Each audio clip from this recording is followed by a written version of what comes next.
Hello everyone and welcome to my channel GS tech. आज का हमारा सेशन है दिल्ली सल्तनत, जो कि 1206 से 1506 ईसा पूर्व तक है। और हम लोग इसका पार्ट 4 करेंगे। पार्ट 3 तक हम लोग पहले कर चुके हैं। तो स्टार्ट करते हैं हमारा आज का सेशन। फर्स्ट क्वेश्चन है, अलाउद्दीन के किस गुलाम ने देवगिरी आक्रमण का नेतृत्व किया था? तो करेक्ट ऑप्शन है ऑप्शन सी, मलिक काफूर। अलाउद्दीन खिलजी ने मलिक काफूर के नेतृत्व में देवगिरी पर आक्रमण किया था। उस समय राजा रामचंद्र वहां का शासक था, जिसने रायकरण के साथ संधि संबंध कायम किए थे। तो करेक्ट ऑप्शन है ऑप्शन सी, मलिक काफूर। नेक्स्ट क्वेश्चन है, अलाउद्दीन खिलजी ने किसे रायन की उपाधि प्रदान की? तो करेक्ट ऑप्शन है ऑप्शन बी, राजा रामचंद्र को। राजा रामचंद्र को अलाउद्दीन खिलजी ने रायन की उपाधि दी। क्यों दी? मलिक काफूर ने जब देवगिरी पर दूसरा आक्रमण किया तो राजा रामचंद्र ने आत्मसमर्पण कर दिया। खिलजी ने उसका साथ सम्मानजनक व्यवहार किया और उसे रायन की उपाधि दी और वो वापस से उनका राज्य वापस कर दिया गया। तो करेक्ट ऑप्शन है ऑप्शन बी, राजा रामचंद्र। नेक्स्ट क्वेश्चन है, अलाउद्दीन खिलजी की बाजार नियंत्रण नीति के संदर्भ में निम्नलिखित कथनों पर विचार कीजिए। दो कथन दिए हुए हैं। पहला कथन है, उसने दिल्ली में खाद्य, वस्त्र और गुलामों और मवेशियों के लिए बाजार स्थापित किए। दूसरा कथन है, बाजार नियंत्रण अधिकारी सहना कहलाता था। ये कथन सही है। तीसरा कथन है, व्यापारियों का लेखा जोखा नहीं रहता था। तो उपरोक्त कथनों में से कौन सा या से कथन गलत है, यानी सही नहीं है? तो ऑप्शन जो है कथन वो 3, व्यापारियों का लेखा जोखा नहीं रहता था, ये ऑप्शन गलत है, क्योंकि व्यापारियों का लेखा जोखा होता था। आइए देखते हैं। अलाउद्दीन खिलजी ने अपनी बाजार नियंत्रण नीति के तहत खाद्यान्नों, शक्कर, रसोई तेल से लेकर सुई तक तथा आयात की गई कीमती वस्त्रों जैसे घोड़े, मवेशी और गुलामों तक की कीमत तय कर दी थी। इसलिए उसने दिल्ली में 3 बाजार निर्मित किए थे। पहला जो है एक खाद्यान्नों के लिए, दूसरा जो है कीमती वस्त्रों के लिए, और तीसरा जो बाजार निर्मित किया गया था वो है घोड़े, गुलाम और मवेशियों के लिए। तो इन बाजारों को एक उच्च अधिकारी अपने नियंत्रण में रखता था, और जो इन बाजारों को जो नियंत्रण में रखता था उनको सहना कहा जाता था।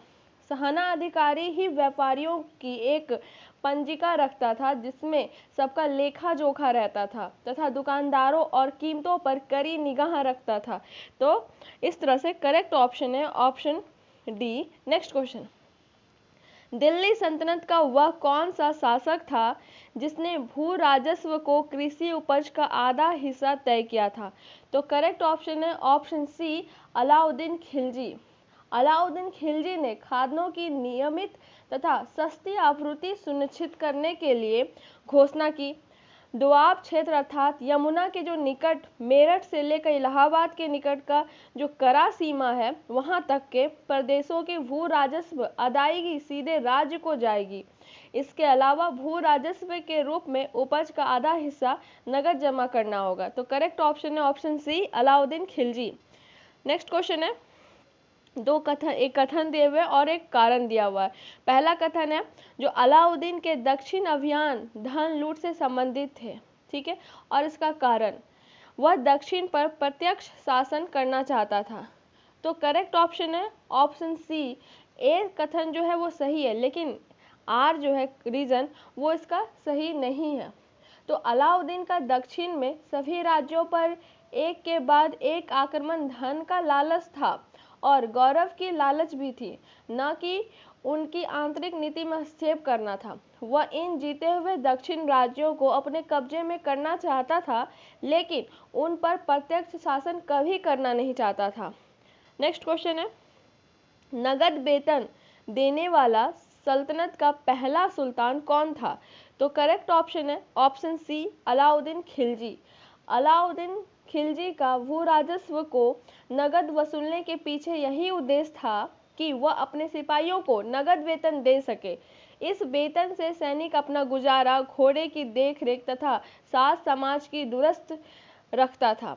नगद वेतन देने वाला वह पहला सल्तनत का सुल्तान था।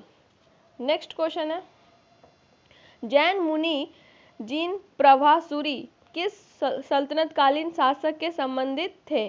तो करेक्ट ऑप्शन है ऑप्शन बी मोहम्मद तुगलक। तो मोहम्मद बिन तुगलक जिनका शासनकाल 1324 से 1351 ईस्वी तक रहा, दिल्ली सल्तनत का एक ऐसा शासक था जिसने धर्म और दर्शन का गहरा अध्ययन किया था। जैन कवि जिन प्रभासुरी और कई हिंदुओं योगियों को उसने सम्मान दिया। तो करेक्ट ऑप्शन है option B Mohammad Tughlaq. Next question है, मोहम्मद बिन तुगलक के संदर्भ में निम्नलिखित कथनों पर विचार कीजिए। कथन 2 दिए हुए हैं, देखते हैं। इसके काल में तरसरीन के नेतृत्व में मंगोलों ने सिंध पर आक्रमण किया, पहला कथन। दूसरा कथन है उसने सिंध पर विजय हासिल की और कालानौर पेशावर तक अधिकार कायम किया। तो दोनों कथन सही है, सत्य है। तो करेक्ट ऑप्शन है ऑप्शन सी, 1 और 2 दोनों। तो मोहम्मद बिन तुगलक के शासन के प्रारंभिक वर्षों में ही मंगोल के जो सेना थे तरसरीन के नेतृत्व में सिंध पर आक्रमण कर दिया। उसके बाद उनका दल एक मेरठ तक पहुंच गया। तुगलक ने झेलम के निकट मंगोलों को परास्त किया तथा कलानौर से लेकर पेशावर तक एवं सिंध तक अपना वर्चस्व कायम रखा। तो करेक्ट ऑप्शन है सी, 1 और 2 बोथ। नेक्स्ट क्वेश्चन है, निम्न में से किसके विस्तार के लिए मोहम्मद बिन तुगलक ने दीवान ए आमिर ए कोही विभाग की स्थापना की? तो करेक्ट ऑप्शन है ऑप्शन बी कृषि। मोहम्मद बिन तुगलक ने दोआब में कृषि के विस्तार व सुधार के लिए दीवान ए आमिर ए कोही विभाग की स्थापना की। इसके तहत पूरे इलाके को विकास खंडों में विभाजित करके प्रखंड अधिकारी नियुक्त किया जाता था, जिसका कार्य किसानों को कर्ज देकर कृषि का विस्तार करना था और उन्हें बेहतर फसल उगाने के लिए प्रेरित करना था। तो इस तरह से इस प्रश्न का सही जवाब है ऑप्शन बी कृषि। नेक्स्ट क्वेश्चन है, मोहम्मद बिन तुगलक के संदर्भ में निम्नलिखित कथनों पर विचार कीजिए। 3 कथन दिए हुए हैं। पहला कथन है उसका शासनकाल दिल्ली सल्तनत का चरमोत्कर्ष काल था, पहला कथन भी सत्य है। दूसरा कथन है उसके दक्षिण से लौटने के बाद वहां विजयनगर और ब्राह्मणी साम्राज्यों का उदय हुआ, दूसरा कथन भी सत्य है। तीसरा, सिंध विद्रोह के दौरान उसकी मृत्यु हुई। तीनों कथन सत्य है, इसलिए करेक्ट ऑप्शन है ऑप्शन डी, 1, 2, 3। तो तुगलक की तमाम असफलताओं के बावजूद भी उसके शासनकाल को दिल्ली सल्तनत का चरमोत्कर्ष का काल माना जाता है। क्यों? जब दक्षिण में सेना में फ्लैग फैल गया और 2/3 सैनिकों की मृत्यु हो गई, तो उसने तुगलक की सैन्य शक्ति को बहुत आघात लगा और वह दक्षिण से वापस आ गया। उसके बाद वहां हरिहर और बुक्का नामक के 2 भाइयों ने विजयनगर नाम का एक छोटा राज्य स्थापित कर लिया तथा दौलताबाद के निकट कुछ विदेशी अमीरों ने एक छोटा राज्य कायम किया जिसे ब्राह्मी समाज कहा जाता है। तो मोहम्मद बिन तुगलक अंतिम समय अवध, गुजरात और सिंध के विद्रोह दबाने में कायम हुआ और सिंध में ही उसकी मृत्यु हो गई। तो करेक्ट ऑप्शन है option 1, 2, 3 option D. Next question है, फिरोज शाह तुगलक के संदर्भ में कौन सा कथन असत्य है? तो करेक्ट ऑप्शन है ऑप्शन डी, उसने उड़ीसा पर हमला नहीं किया। तो देखते हैं, फिरोज शाह तुगलक ने जाजनगर जो कि उड़ीसा में है के शासक पर आक्रमण किया और वहां के मंदिरों को नष्ट कर के धन लूटा, लेकिन उड़ीसा को सल्तनत में मिलाने का प्रयास नहीं किया।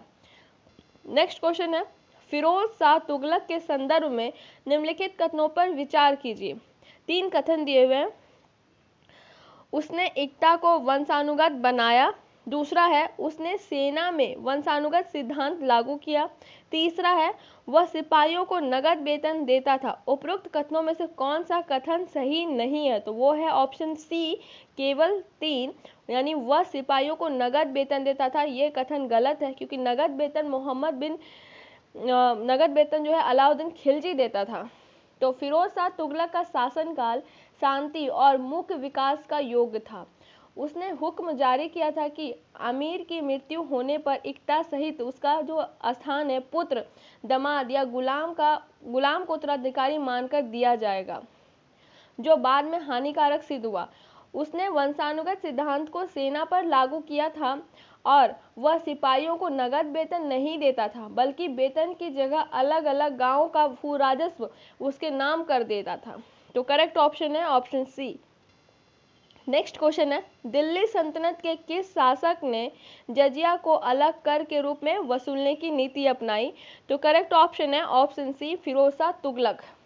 फिरोज शाह तुगलक ने खुद को सच्चा मुसलमान माना। उसने अपने राज्य को इस्लामी राज्य घोषित किया तथा जजिया को अलग कर बना दिया, जो पहले भू राजस्व में ही शामिल था। उसने ब्राह्मणों पर भी जजिया कर लगा दिया। इस टैक्स से सिर्फ महिलाएं, बच्चे, अनाथ, अंधे और अपंग लोगों को ही बाहर रखा गया। तो करेक्ट ऑप्शन है option C, Firoz Shah Tughlaq. Next question है, फिरोज शाह तुगलक के संदर्भ में निम्नलिखित कथनों पर विचार कीजिए। 3 कथन दिए हुए हैं और उपयुक्त कथनों में से कौन से कथन सही नहीं है? तो वो है कथन थर्ड, उसने तैमूर आक्रमण का डट कर सामना किया। तो ऑप्शन डी इज करेक्ट। देश की आर्थिक स्थिति को सुधारने के लिए फिरोज शाह तुगलक ने लोक निर्माण विभाग की स्थापना की। उसने कई नहरों की मरम्मत भी कराई और उसने आर्थिक के साथ साथ राजनीतिक महत्व का कदम उठाते हुए यह आदेश दिया था, जब भी किसी स्थान पर हमला करे तो कुलीन परिवारों में उत्पन्न लड़कों को गुलाम बनाकर मेरे पास भेज दें। दूसरा, तैमूर का जो आक्रमण है वो 1398 ईस्वी में हुआ था। तब दिल्ली सल्तनत कमजोर पड़ चुका था और आक्रमण का सामना करने के लिए दिल्ली में कोई सशक्त शासक नहीं था। उस समय दिल्ली का शासक फिरोज शाह तुगलक का पुत्र नसरुद्दीन मोहम्मद था। तो करेक्ट ऑप्शन है ऑप्शन डी। नेक्स्ट, अगर आपको हमारा वीडियो अच्छा लगा हो, लाइक करें, सब्सक्राइब करें एंड शेयर करें। Thank you very much. Stay safe and happy.